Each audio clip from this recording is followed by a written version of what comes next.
Igama lenkqubo yi-Ekhaya Jikelele. Masifike ke sibulise sibhotise kwakhona kwi-Euro yethu yesibini kumakhaya ngamakhaya kwindawo ngendawo. Amanqaku ke anokuthi niwalindele kulena i-Euro ngala kubhubhe abantu abasixhenxe kwiziganeko sodubulo eKapa. Kubulawe inkokheli yebandla pha eNewlands kanti ke umlulo usibe imiphefumlo yamalungu e-SANDF amathandathu. Sekuninzi ke esinako kuvimba wethu qiniseka into yokubana ugqusha lazi uthe zava usibukele si-Ekhaya Jikelele. Isendimlo ke ukholosa kalubisi umadlongothi ndihamba naye inzwakazi yakwamamtshali. Yes, yakwamageba. Sasingena ke ihora lesibili ke manje umbukeli lapha ohlelweni lethu Ekhaya Jikelele sikubingelele elokuqa impela la sesilishayisa lahla le kude njengamanje ke mbukeli singena kwelesibili kanti ngakho kubalekile kakhulu kunokuthi sibheke ukuthi ke iziphi ehamba phambili kuleli hora.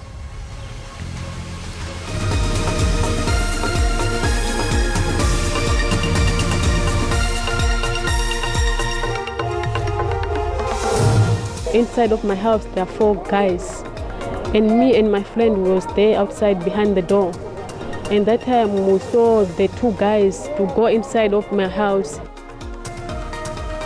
Kudutshulwe kwabula abantu abayisikhombisa bedutshulwa amaphoyisa ezigamekweni ezahlukene eKapa esifundazweni iWestern Cape.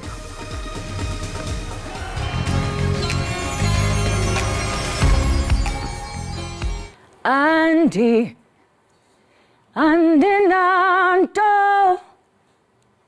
undize kanye nkosi ndize kanye nkosi yam. Molweni makhaya, igama lam ikhona ndiyimvumi. Zenihlale ke nibukele iEkhaya Jikelele apha ku SABC Plus. Nonwabela izinto ezifana nezemidlalo, ezendaba nazo zonke ezinye izinto enizithandayo emakhaya. Ningahambi.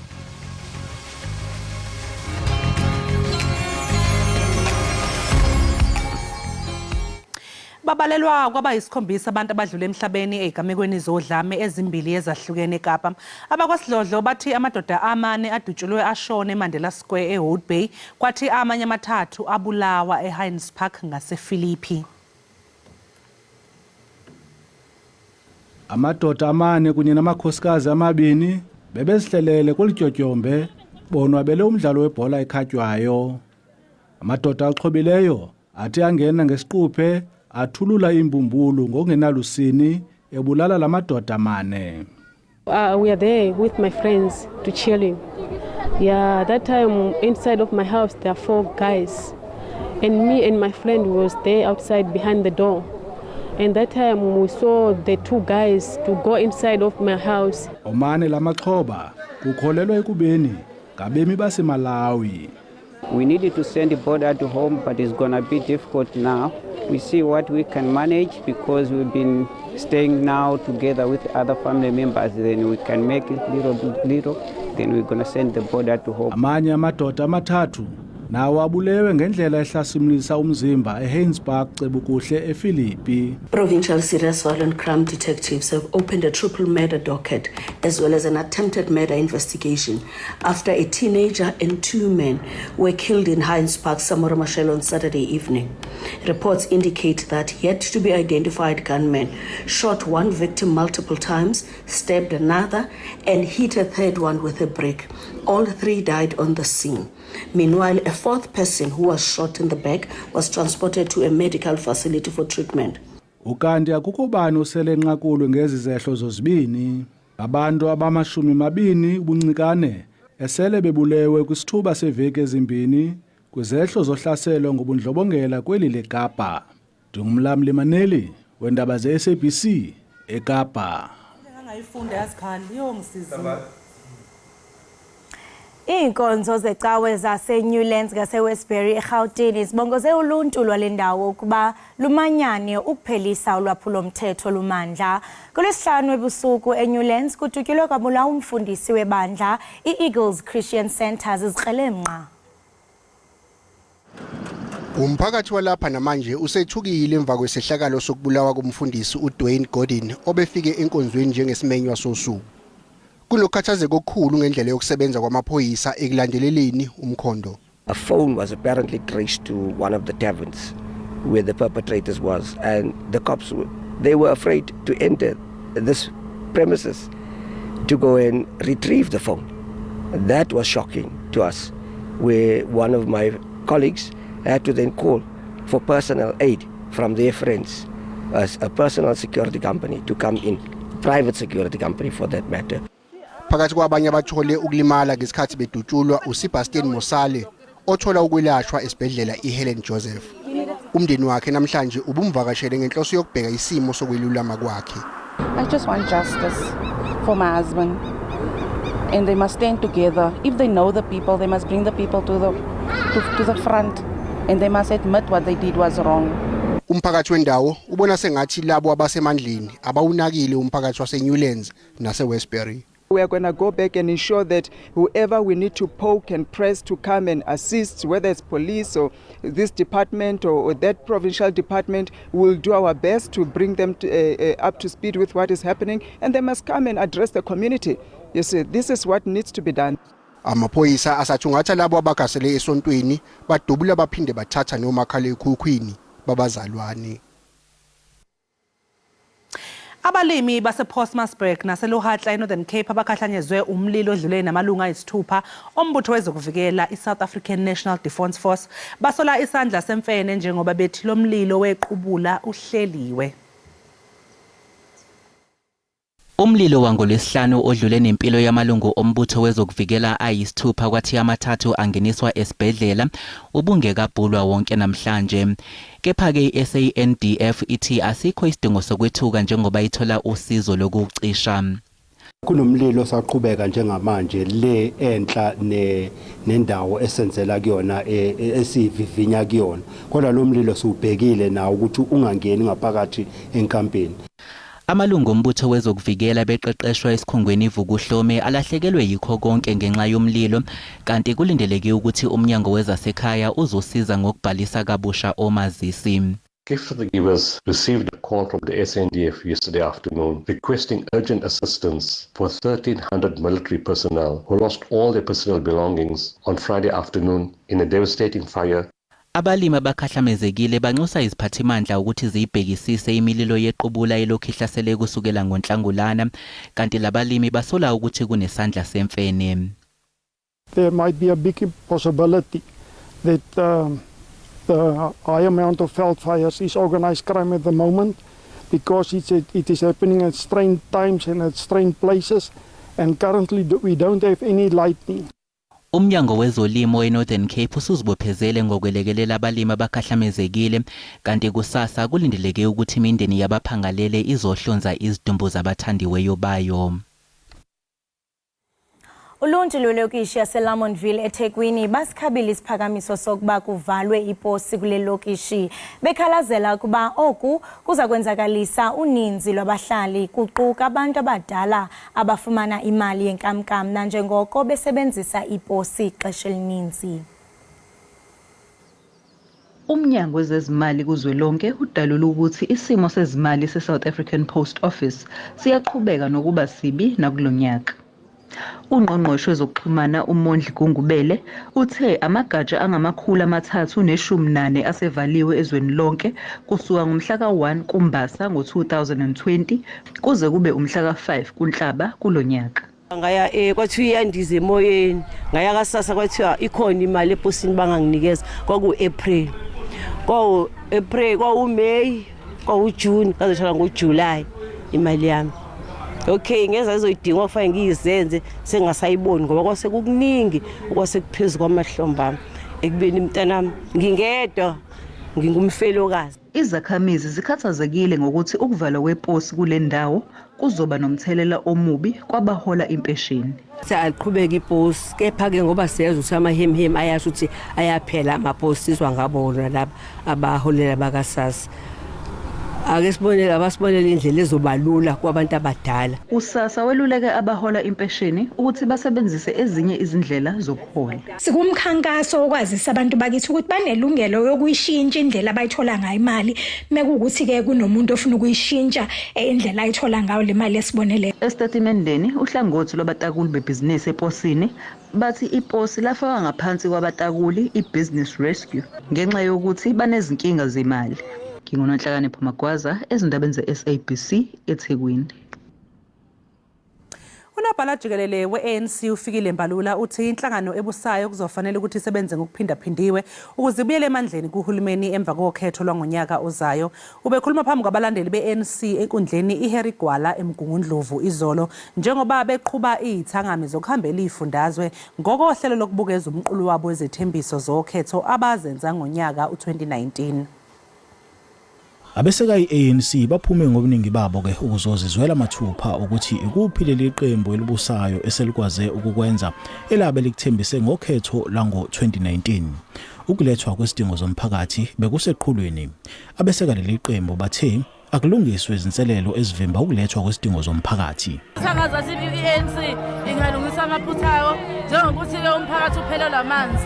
Abantwana kwesinye isikhathi uthola ukuthi umntwana akanayo imali yokukhokhela isikole. Phakathini wami bengcwadi ifamily ebulewe zigebengu. So asiphathile kahle siyafisa basizakala singumphakathi. I-ANC yesifundazweni ayenzi kahle neze kweminye imphumela yokhetho lokuchibiyela. Isilahlekelwe ke amawadi angu-13 ethathwa yi-IFP. Umbalula uvumile ke ukuthi njengeqembu abagculisekile ngezinga lokulethwa kwesidingo zomphakathi. It's not a given that the people come 2024 will vote for the ANC. We work very hard for the victory of the ANC. We know that the ANC must be united. A divided ANC does not inspire the nation. Our organization must inspire the nation. Umbalula uphinde wanxusa ke iqembu ukuba libumbane lenqande ukubulawa kosopolitiki. Alinganiselwa emashumini ke amabili amakhansela abulewe esifundazweni ngonyaka odlule. NginguSimphiwe Makhanya wezindaba ze-SABC ngisemgungundlovu. Ake mbukele njengamanje ake sibheke siphosa amehlo kwesibona ukuthi kumi kanjani kwisimo sezulu.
Siphinde sikwamukele mbukeli lapha ekhaya Jikelele kanti mangabe siqhubeka nezindaba esiphathele zona ihhovisi lomcwaningi mabhuku omkhulu likhiphe umbiko othi iSABC ilahlekelwe imali engaphezulu kwe-billion lamarandi.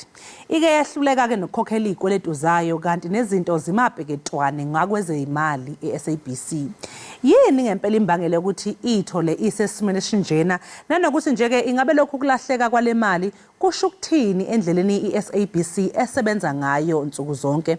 Ukuthola kabanzi ke sixhumana nomgqugquzeli wenhlangano iSOS uYanda Siyuthula. Uyanda asikubingelele sikwamukele ekhaya Jikelele sibonga kakhulu ngesikhathi sakho sikwamukele lapha ekhaya. Inkosi ngiyabulela kakhulu. Thank you. Uyanda umcwaningi mabhuku omkhulu uthi iSABC ilahlekelwe imali engaphezulu kwe-billion lamarandi, more than 1 billion rands. Ingabe nina ke njenge-SOS kuthini ukuphawula kwenu? Kubuhlungu kakhulu ukubona iSABC ilahlekelwa imali engaka knowing irole efuneka idlale kwi-community zethu because ukulahlela kwale mali is-set up for i-failure because there's no way uba izakwazi ukwenza lento kumele yenze especially when it comes to the public mandate of the SABC. But eyona nto ethinizele apha kuba le mali ilahleka nje kungoba ugovernment wethu azange wenze izinto ngendlela bekumele wenze ngayo, because i-SABC yahlala ingenabhodji for iinyanga ezintandathu. Kwezinyanga ezintandathu bekungekho mntu ebebhekane ne-finances the-SABC. Nendlela zokuzama ukulungisa iingxaki zisabonakala kusenethuba bezingekho, because ibhodi eyeyona ibekiwe uba ibheke i-finances the-SABC ibingekho. And into unxaxheba ekuluzeni kwakwe-SABC le nto ye-analog switch off sasiyikhalela thina as the coalition sithi uba i-premature into yoku-switch off i-analog signal, because abantu abaninzi abakabi nazo i-alternatives ezizakwenza sure uba abalose i-access to information le abayifumana kwi-SABC. But i-SABC yaluza about 40% ye-audiences zayo, which translates directly to imali ingeniso ye-SABC. So nyani thina into esinekuyo ukuba le ndawo ekuyo i-SABC financially inenxaxheba kakhulu. Urhulumente wethu unenxaxheba eninzi kwindlela i-SABC engayo ngoku. Mangabe ngikuzwa kahle uYanda, engabe ubalula ukuthi mhlawumbe isizathu sokuthi kwahlala isikhathi iSABC isebenza ingenalo ibhodi yenye yezizathu zokuthi iSABC ithole silahlekelwa imali engaphezulu ka1 billion amarandi? Yes, absolutely. Manje ke uYanda, kungaba namuphi ke umthelela endleleni iSABC esebenza ngayo ngemva kokulahlekelwa imali engaka? I mean u1 billion rand, uma ngabe ulahlekelwa u1 billion okusho ukuthi kuningi ongeke kusahamba kahle lapho kuleyo nkampani. Kuninzi kakhulu, and eyona nto disappointing recently leyo kubona uba i-SABC bill ikhutshwe ngoku still address the financial crisis ekhona ka-SABC, ayithethe ne-funding model eyeyona nto efunekayo i-SABC, because enye imali ilahleka because iindlela zengeniso ezintsha azikho. I-SABC the Broadcasting Act director ye-SABC isebenze njani yadraftwa ngo-1999, which was 24 years ago, and the luninzi utshintsho esilibonile i-technology, kune-streaming services, kuno-Netflix. So i-SABC needs to be equipped to operate and to be effective in that environment. Kodwa asiyiboni loo nto because le bill ephumile ayi-empoweri i-SABC to do izinto ezilolo hlobo. But nyani le mali elahlekile kwi-SABC izoba nenxaxheba enkulu, futhi ke esesiyibonile iqala ukwenzeka because sizibonile ii-shows zikhathwa yi-SABC, ii-shows ezibaluleke kakhulu kwi-SABC being able to reflect i-diversity yethu as a country, and SABC being able to really deepen the principles of democracy that we've seen uba nyani le loss kulimali iyayi-affecta indlela i-SABC eqhuba lisebenza ngayo. Uyanda, yini ke ngempela okumele ukuthi yenziwe mhlawumbe i-SABC ukuze iphume kulezi inkinga zokulahlekelwa imali, njengoba sazi ukuthi njengoba ubalule isizathu sokuthi yahlala isikhathi eside ingenabhodi, salikhona ke manje ibhodi ye-SABC, where to from here? Ibhodi seyikhona i-SABC, but le bhodi ikhona i-SABC kufuneka isupportiwe to ensure uba iyakwazi ukwenza umsebenzi wayo, and kufuneka i-independence yebhodi iprotectiwe. But into esiyibonayo le mali SABC leyo intsha efuna ukuthatha that independence ye-SABC ibuyisele i-SABC ezandleni zika-government, loo nto izawutshabalalisa ngakumbi i-SABC. So eyona nto ifunekayo kahle kuba ugovernment uqale iikawusi zakhe abonakale eziniki i-SABC imali efanelekileyo, because i-SABC, because it is a public broadcaster, efuneka ifumane imali esuka kugovernment. But ugovernment ufanda i-SABC ufanda just 3% of i-SABC budget, and the SABC spends about 2 billion rand kwi-SABC, I mean kwi-public mandate. Eyinikiweyo nayo the public broadcaster over i-carriage. So if we can see i-government iqala ikawusi iniki i-SABC this 2 billion eyidingayo every year to be able to carry i-public mandate, singayibona i-SABC iba ne-programs ezawuthi zibe nomdla eluntwini, because ngoku iluza nee-audiences because azikho ii-shows ezi-attractive ezizawugcina abantu glued to their screens e-SABC. So zininzi inkqubo ekufuneka zenzile, but eyona yona ebalulekile is for the government to really pull up its socks and do what it's supposed to do kwi-SABC. Uyanda ungathi mhlawumbe isipho wena ngokubona kwakho ke isizathu njengobusho nawo ukuthi ke uma ngabe uhulumeni ngathiwa uyayidedela le mali ka2 billion unyaka nonyaka ukuze iSABC ikwazi ukuthi iqhubeke nezinhlelo zayo. Uma ngabe ucabanga wena njengokuthi nje ifunda only 30% of ibudget yeSABC, yisiphi isizathu esenza ukuthi uhulumeni mhlawumbe angayinikezi imali eyanele ukuze ikwazi ukuqhubekela phambili? I'm not sure, but we can only speculate because in those maybe SABC are recognized as an important institution edlala inxaxheba kwi-democracy yethu. Okwesibili, ezinye speculations zithi i-government iyavuya kanye kanye i-SABC xa ingekho stable because kulula uku-influencer inkqubo ze-SABC xa nyani ntenga. So the major speculations, but which then becomes problematic because abantu kuthiwa mabakhuphe imali basupport i-SABC through i-TV licenses, but ugovernment yena akasiboni isizathu soba yena akhuphe imali a-investe kule SABC. So ukungaphakami kwegovernment kwenza uba nezwe lonke nyani lingayiphakameli intweni i-SABC phakathi. Uyanda omunye umuntu angasho ke ukuthi yize noma uhulumeni kufuneka ukuthi ayikhiphe le mali axhasa iSABC unyaka nonyaka, kodwa ibhizinisi nebhizinisi kumele ukuthi lihambe likwazi ukuthi ligenerate leyali imali, ligenerate eyalo income. Mhlawumbe ungathi ngakuyiside la seSABC ikuphi okufuneka ikwenze ukuze iqiniseke ukuthi iyakwazi nayo ukuthi izakhele eyayi imali eziqhubeke operate? Yes, that's a very important question. The SABC nayo needs to get to a point apho iba nengeniso efakayo because into esibonayo nge-SABC i-processes zabo zi-updated kakhulu. Xa ubheka i-technology yabo indala, xa ubheka the technological and the digital space abakabi nazo indlela zokutappa into that space benze isiqinisekiso soba iyangena imali ethatha those digital platforms bakwazi ukuzimonetize. So nayo eqaleni nayo it needs to really stand up, research, investigate, compare with other public broadcasters but imali kakhe yenziwa njani because government nayo uyayifila, but we cannot always sixaye government because the SABC internally nazo inazo structures ezicontributayo to indlela istate se-SABC esiyasiya sibhidlika ngayo. Njengoba nje SABC kuyana umsakazelo omphakathi Uyanda, engabe ke lokho kulahlekelwa yile mali kunamthelela muni ekusebenzeni kwayo nje ke sengisho ukusebenza kwansuku zonke ikakhulukazi mhlambe ekuphakeleni umphakathi izinto ezifana neindaba kanje? Okokuqala xa kunje SABC istraina i-employees ze-SABC, ibulala the morale for people to be able to come emsebenzini babe nentshisekelo yokwenza umsebenzi wabo. London layer then eventually it translates into the quality of the product receiving abantu base South Africa, and eventually SABC ayikwazi especially if ndizayisondeza kwindaba njengoba utsho SABC, we are going to elections next year. Imandate SABC is to be broad and diverse in the way it covers indaba, but kune areas ezizatha ijournalist ayikwazi ukuyofika ngoba ukuthi akho mali yoba kuyofika apha, but those people then abakwazi ukurepresenta iSABC ekufuneka irepresente wonke umuntu walapha eSouth Africa.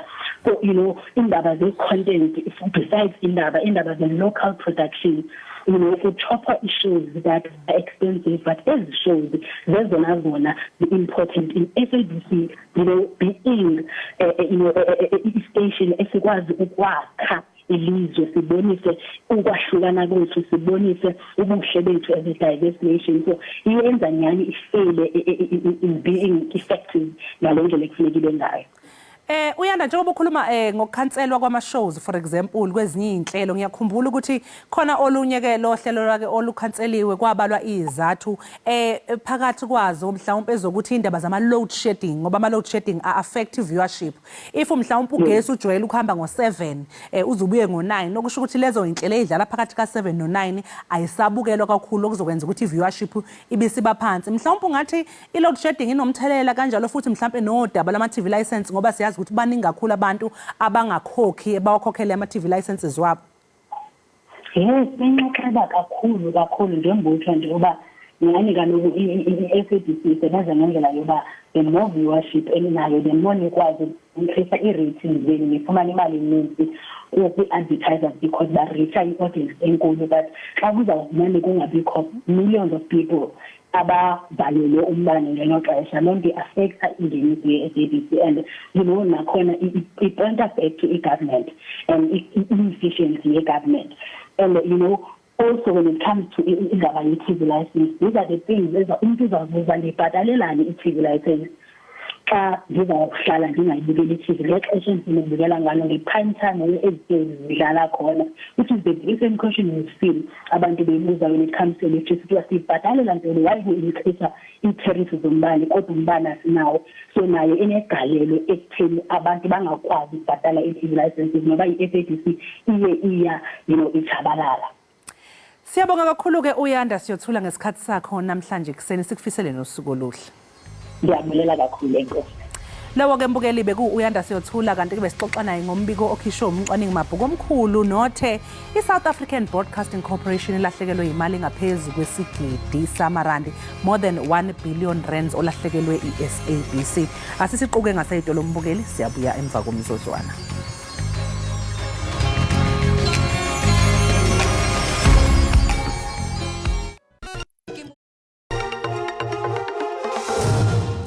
Izicwangciso ezicetywayo zetumente ka-2030 ezakubanjelwa eMzantsi Melika, eAfrika nase-Europe kunzima ukuzicingela njengenyani.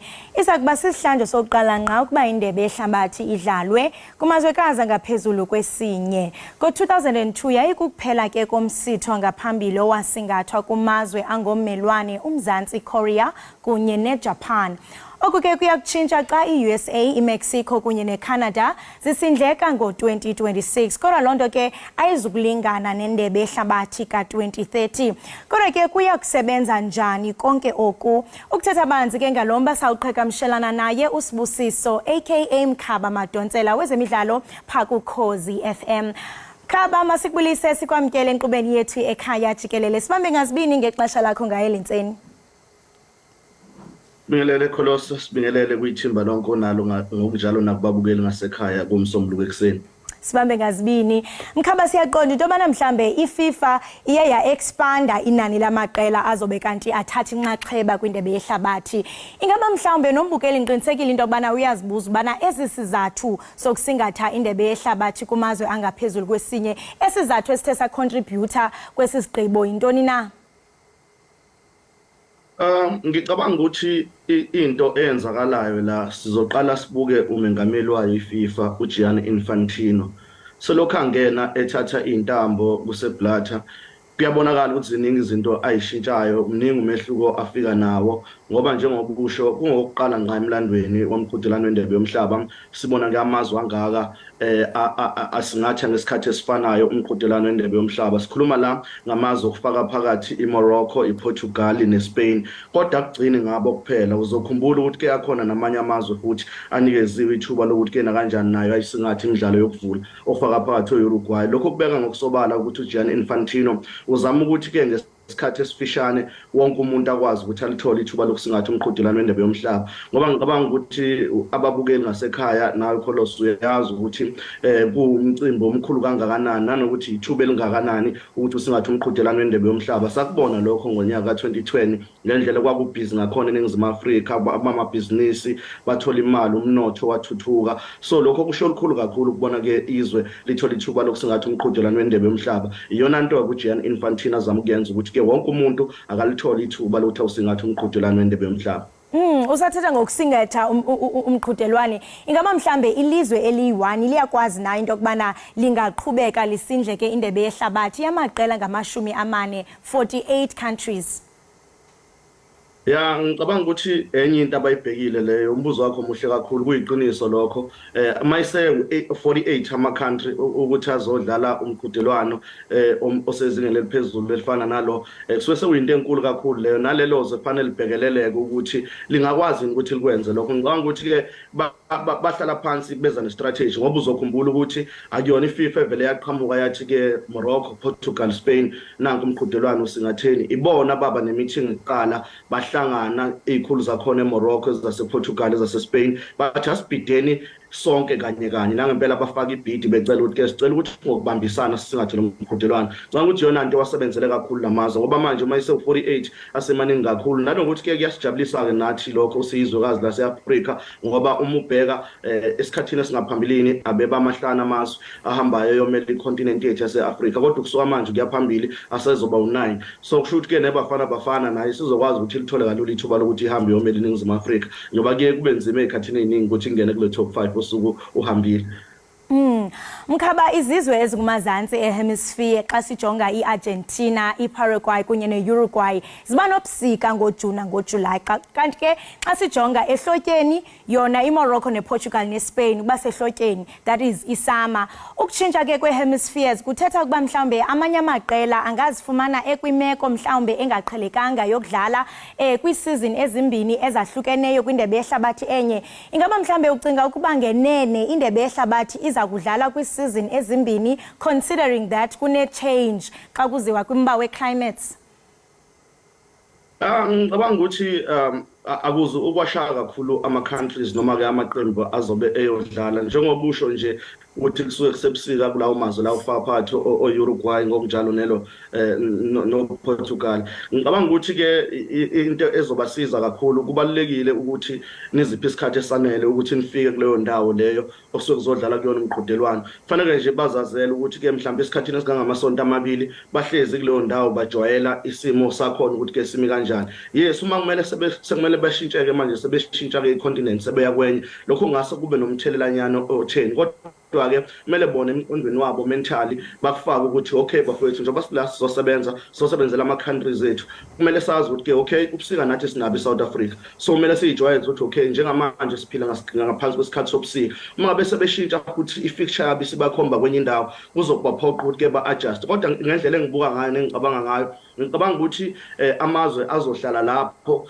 mhlambe uma sekuthiwa ayashintsha kubalekela ama traveling cost angashintsha ngoba nakho mhlambe sekuthiwa ke umqhudelwano usungene kuma knockout stages sekuthiwa hambani ke niyodlala i-last 16 hambani niyodlala i-quarter final hambani niyodlala i-semi-final kuphi kodwa ngicabanga ukuthi imidlalo yama-group stages mabekwazile ukubamba leso simo leso sangaleso sikhathi leso kanjona iyona into ezobasebenzela ukuthi ke okay bafethu i-winter asihlaleni la i-winter mabehamba-ke beprogressa beqhubekela phambili nomqhudelwano mhlawumbe beyibona sebefika kuma-semi-final ilapho-ke sekumele futhi baqale futhi ba-adjust ukuthi bafethu sesisukile-ke endaweni yokuthi sesisendaweni yokuthi akesizameni ukuthi-ke siyijwayeze-ke isimo sasehlobo-ke manje okuyinto-ke engakwazi ukuthi-ke ibalekelele kakhulu ngesimanga sokuthi ama-traveling mawubheka la mazwe athe ukuqhelela ngikholwa ukuthi bazomuva njalo kholos Mkhaba usathetha ngento ebalulekileyo ye-traveling cost kuyaphawuleka into yokubana omnye umba ongathi nokuzawubhida ngumba we-time zones nazo ziyakuba ngumba ophambile iyakuthini mhlawumbe imiba emalunga nokuhamba that is i-traveling ukucwangcisa nokusingqongileyo because uyaphawuleka into yokubana mhlawumbe kumazwe afana noSpain namanye ke azawube edlala uyaphawula into yokubana it's a 5-hour difference xa kujongwa indaba yexesha ingaba izawuchaphazela njani imidlalo ingakumbi balandeli because bakhona mhlamba abanye abalandeli abazawuthi yes sifuna ukulandela iqela lethu iba ngaba mhlambe liphumelele sifuna ukulandela ingaba mhlambe oko kuzawuchaphazele kanjani ya indaba ezikhathi ithanda kuba inkinga kakhulu uzokhumbula ukuthi ke recently nje kumqhudelwano weFIFA Women's World Cup ibanyana kwesinye isikhathi bikidlale ngo3 yabona 3 AM ngiyakhumbula nje nami khona ngolunye usuku iNingizimu Afrika idlala ngo3 AM kwakumele ngivuke ngihambe ngiye emsebenzini yabona ngakuzwa ukuthi ke akuzona ikhathi zami engijwayele ukusebenza ngazo lokho kodwa into engiyithandayo ngabathandi bezemidlalo kholos noma ngabe kuthiwani uma ngabe isikhathi noma kuthiwa 11 ebusuku labo balandeli basuke bekhona bebhekile bebukela iqembu labo ngoba bayayithanda kakhulu ezemidlalo sizo adjusta ayikho into esizoyenza more especially thina ke sizwe la eNingizimu Afrika because South ikhathi zivama ukuthi iqhele kakhulu ukubona asifani nalanka amanye amazwe afana nabo Morocco ikhathi zabo zithi ayicishe ifane nezabo Spain nabo Portugal ingakho bekwazi ukuthi ke babambisana but nje ngingakusho nje in short ukuthi bazojwayela umubuka Rugby World Cup siyahlala ebusuku Thotha amagame aqala ngo9 asinankinga because yini umdlalo siyawuthanda nansi cricket iqalile nayo ICC Cricket World Cup ikhathi zase-India nezala iNingizimu Afrika ayifani. So ngicabanga ukuthi-ke endabeni yesikhathi sizojwayela, ayikho into esizoyenza, sizo-adjusta nje, siyazi ukuthi okay usuqalile umqhudelwano wendebe yomhlaba ka-2030 obanjelwe kulamazwe amathathu, iy'khathi zami sezimi kanje, uya-adjust uyajwayela, kodwa nje zona iy'khathi zobe yihluke kakhulu, noma kuthiwa umdlalo ngo-2 abalandeli bazovuka bayibuke leyo mdlalo leyo. Mkhaba, yazi njengoba ukuthetha nje nisajonge i-comments pha ku-social media, uyabona umuntu mhlambe ezizicwangciso zize nokubetha-bethana ngezimvo, kuba ndiyamva omnye sitsho into yokubana hayi noko i-top countries they should refuse to participate, into yothi funeke bangathathi inxaxheba. Omnye uyatsho into yokubana i-FIFA i-corrupt ngeyona ndlela. Ucinga uba mhlawumbe ukuba i-FIFA iyakuphinda isijongisise esi sigqibo sayo sokusingatha indebe yehlabathi kumazwe amathandathu ohlukeneyo? Yebo, alikho isoka elingenasici, ngiyawuza umbono wombukeli ngasekhaya.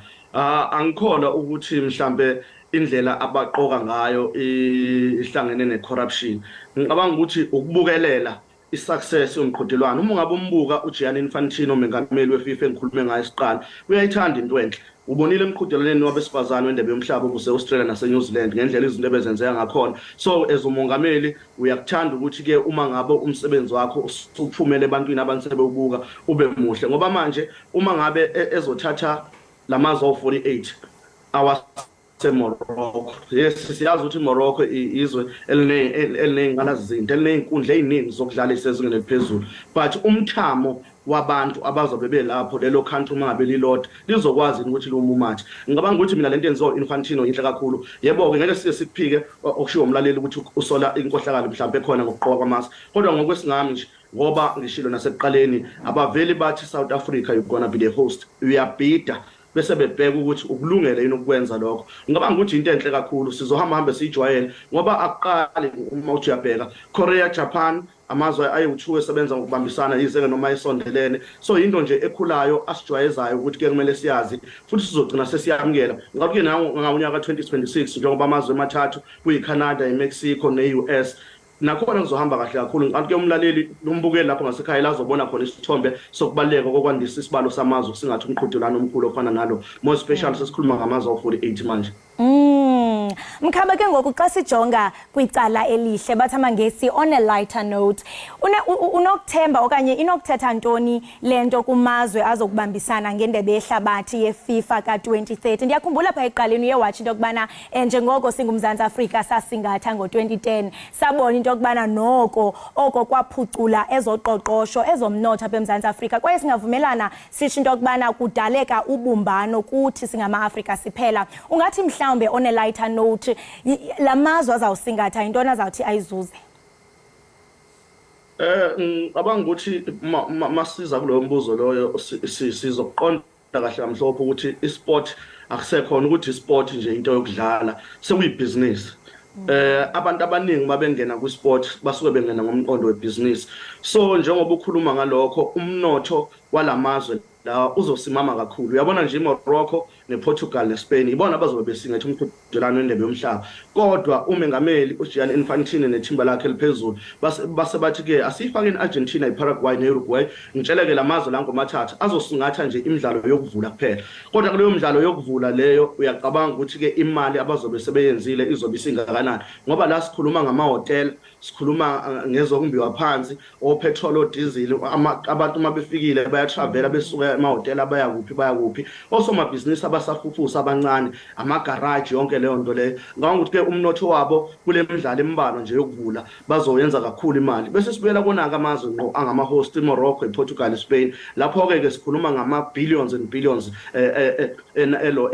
e-currency abayisebenzisayo ezobe ingena kula mazwe lawo. Khosi siyazi ukuthi-ke umqhudelwano wendebe yomhlaba akusinto yelanga elilodwa, akusinto yeviki, but kuba amasonto amathathu kuya kwawu-4. So lokho kubeka ngokusobala ukuthi iningi imali ezongena, iningi inzuzo abazoyenza, nanokuthuthukisa-ke zona ezemidlalo uqobo kuwona wonke amazwe ngoba iMorocco siyayazi ukuthi ngelinye lamazwe aseAfrika eselikhombisa ukukhula siyibonile emqhudelaneni wendebe yomhlaba ngenkathi yenza kahle eKatar nebhola lenyawo labesifazane likhule ngalendlela exakile so lokho kuyakutshela ukuthi ke kusho ukuthi ke nathi njengamazwe afana neNingizimu Afrika kumele sifane sibukele emazweni afana noMorocco ukuthi ke ibhola liyibusiness ingakho nohulumeni eyengenelela eqinisekisa ukuthi ke izwe likwezezemidlalo okukhona o-Department of Sports ziyathuthukiswa ngendlela yokuthi kwazi ukuthi business liyakhula sukela kumdlali eyojoin iqembu umehola imali leyayithathayo yosiza umndeni wakhe so in terms of ukuthi ke lamazwe azosimama kanjani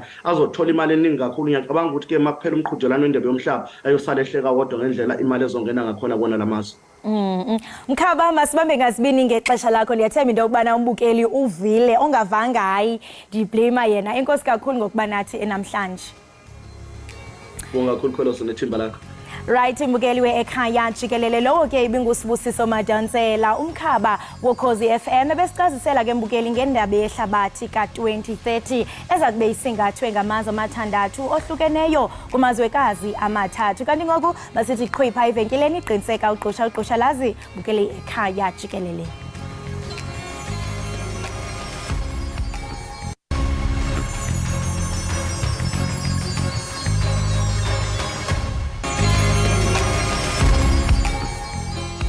Siphinde sikomkele embukeli lapha ekhaya Jikelele sibonga kakhulu ukuthi usahlanganyele nathi kusukela ngehora yesithupha kuze kube manje uyasithanda ngempela mbukeli futhi nathi siyakuthanda uNomsamanaka uzohlonipha labo abasinda bebhuqabhuqwa isifo somdlavuza emcimbini lapho ezobe eqhakambisa khona umdanso wesintu owasedolobheni kanye nendlela nje abantu basezwenikazi Afrika abakhombisa ngaye ukuthi beneme basebenzise umdanso lo mcimbi ke mbukeli uzobanjelwa eGibson Cancer ngesonto ukuthola kabanzi ngalokho sixoxa naye ke uNomsamanaka sikubingelele sisinomsa sikamukele la ekhaya Jikelele sibonga kakhulu kuba namhlanje kuseni thank you ngiyabonga kakhulu sanibonani yabona ke uhlelo lwethu liphethe abantu abahlukahlukene abantu abadala sebekhulile i-youth ikhona nama 2000 so ngiyazi ukuthi ama 2000 asalahleka ukuthi ubani manje uNomsamanaka sacela nje ukusichazela ukuthi ubani uNomsamanaka uNomsamanaka yi-dancer choreographer actress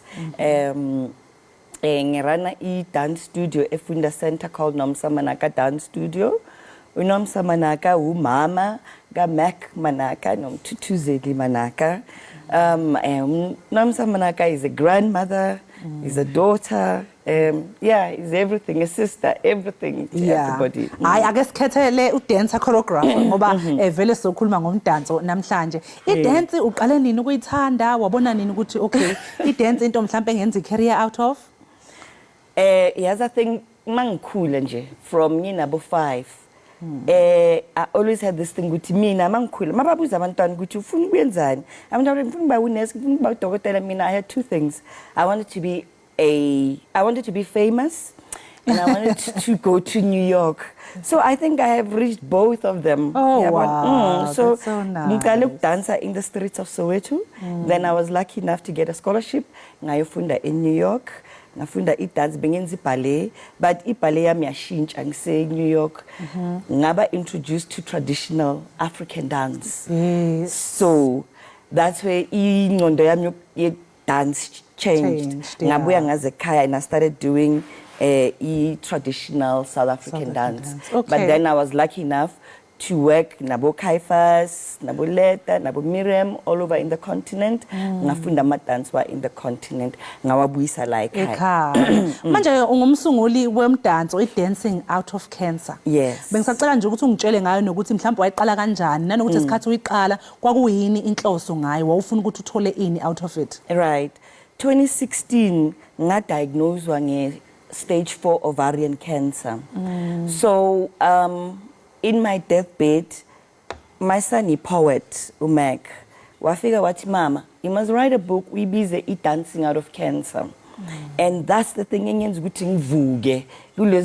because the doctors had given me about 3 weeks to live because cancer had gone to my vital organs. But dancing out of cancer helped me.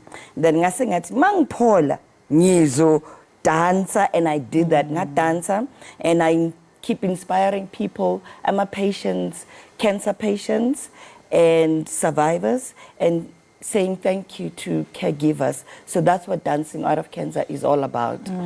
So it's to give hope to those that live with cancer, and then to say thank you to our caregivers and say yeah to us, I'm a survivor. Hey, because I mean, ngithe mina mangizwa stage 4 ovarian. Umuzwa stage 4, you are thinking, okay, it's Sekahambile. I mean, one doctor was saying, manje was saying, I'm amongst the 5% in the world. I think that makes me superwoman. That are still alive in ovarian cancer. Yeah, but inama backsides are corner that there are certain days I can't wake up, there are certain days I can't do certain stuff. But because Nila, I'm living my life, and you look good, lalela ngeke I know futhi ngeke ngabona ukuthi ena khona isikhathi owasichitha owasispenda uhlezi noHugh Masekela yena owayephethwe naye enayo isifo somdlavuza. Lapho ungasichazela ngaleso sikhathi. Yes. Yena bekane prostate cancer. So kahle kahle iDancing Out of Cancer befanele siyenze so too, because mangimtshela ngithi yo, I've been diagnosed with cancer. He was so taken aback, like, what? So both of us went through this, cancer at the same time. So mangimtshela ukuthi, you know this, what my son said, but show, watch, okay, I'm doing the music. I was like, great. So I'm doing the choreography, you do the music. And this, we were supposed to do it 2018, and unfortunately, washona 2018, January, so sayega ge. 2019, we tried, but it was still too early. 2020, COVID. Yeah, and then 2021, cancer yabuya game. So I had to be operated on again. And then friends that I was working with, we Dancing Out of Cancer, Joe Chakela, what yazin, ngicela ukuthi senze iDancing Out of Cancer. Bese ngikhohliwe honestly. That's how we see in the SO2 theater. And last year, futhi science, not this year. So it's a thing now that's continuing, because I find abantu abazile, they got so inspired. So inspired, yeah. Usakhuluma ngabantu ababezile kuyolo show. Kulena mhlawumbe ya this year, abantu bangalindelani mhlawumbe abangazi about this show, who are interested. What can they expect? Nakuthi yini offer? Yes, this year, nge-29 zika October, ngo-3 o'clock, sizobe sinomale, sino Sidi Moholu Wemalaika, sizobe sino Omega, sizobe sino nabonomsama naka dancers, sizobe sino Mag, who will be doing poetry, no Twana Nhlapo, and a girl but Amantle. Amantle is a deaf poet. So, because they've introduced the new language in South Africa, the 12th language, deaf. So you say, yes, let her come and perform. We don't know how, but it's going to happen. Yeah, so ngiyazi ukuthi ena kulabo ke mhlawumbe abathanda ukuba ingxenye ke yalo mcimbi ozobukhona mhlawumbe baxhumana kanjani nawe or ithini access yokungena kufika kulo mcimbi? Okay. Ama tickets atholakala ePick n Pay or Web Ticket or Soweto Theatre. Or if you want more information, you can call me. Number 082 294 5470. Then bazothola khona ke ulwazi lonke. Sisinomsa mhlambe ngaphandle kwe Dancing Out of Cancer, zikhona ezinye inhlelo mhlambe onazo nje ezithinta izinto ezixhumana nomdlavuza mhlambe omunye umuntu mhlambe osekhaya ke othi okay uyayibona iconcert but mhlambe ukhona okunye afisa ukwazi or akuthole with regards to indaba zomdlavuza mhlambe khona ama programs or izinto osebenza ngazo eceleni? Cha, at the moment no, but what I do personally, I teach dance for healing, because dance yo engivusile. Yabona konje what is this favorite Zulu thing bathi kuyambesa kumbula kwembesa ukuthi kwasekubheda kakhulu. That's the stage I was at. So dance ingcedile out of that. So that's what I do. That's what I teach people about the healing dance, that it can help you as well. So that's why I go out, I speak to cancer patients, and I give them hope. And kulma my experiences what I went through. So that's what I do a lot. Because nje mangabe sicabanga not so long ago we lost uZoleka Mandela naye ube omunye abantu bebekhuluma kakhulu ngeindaba zomdlavuza. Sisinomsa uke wabalula udaba futhi lwama caregivers. Yazi ngiyacabanga ukuthi manje sengithi ngiyibuyisa enqondo like yo I can imagine umuntu leso stage sokugula ukuthi umuntu okunakekelayo mhlambe asibanaki kakhulu labo bantu. Mhlambe ungakuthi highlight nje ngeimportance of ama caregivers. It is very important. Yabona mawugula any other ailment. What I know for sure, when you have the best caregivers, uzophola noma kanjani, you know. So that's why we important to celebrate our caregivers. And one of the things again that I actually just forgot to mention is that ngingene manje kwi space sabantwana childhood cancer. Last month I did a walk called Childhood Cancer Awareness Walk. Last year masinale concert SO2 Theatre. A child wafika was speaking wathi une cancer and ugogo wamthatha waya naye emaplazini wamfihla wathi ayikho into bathi cancer kubantu abamnyama bakuloyile. So somebody smuggled him out wayenza ichemo wayohlala CHOC stands for Childhood Cancer Foundation. So and that thing inspired ukuthi I need to teach abantu abamnyama ngecancer because noma umdala bacanga ukuthi bakuloyile. A lot of people are calling me but yazi nomuntu kunomunye baba kufanele uye yazi abantu bakudlela umona kahle kahle. And I was like, I mean I got exposed to a whole new avenue ye cancer because abantu bacanga ukuthi mawune cancer uloyilwe wabona. So manje that's why I keep doing these awareness with cancer go do chemo, it will help. Yabona. Hayi sisinomsa siyabonga kakhulu ngesikhathi sakho uzivakashela namhlanje la ekhaya Jikelele. Sikufisela konke okukhanyayo, sikufisela ukuthi nje nomcimbi wakho i-dancing out of cancer uhambe kahle ngabe sekufika isikhathi. Siyabonga kakhulu ube nathi. Ngiyabonga kakhulu. Thank you for having me. Thank you so much for coming. We're so happy ukuthi nawe ukhona. Siyabonga kakhulu. Lokho umbukeli bekunomsamana ke besixoxisana naye mayelana ne-dancing out of cancer. Njengamanje umbukeli sekuyisikhathi sokuthi ke singene ehoreni lethu elilandelayo. Kanti ke senze njani mangabe singene ehoreni lethu sibheka ehamba phambili kuqala.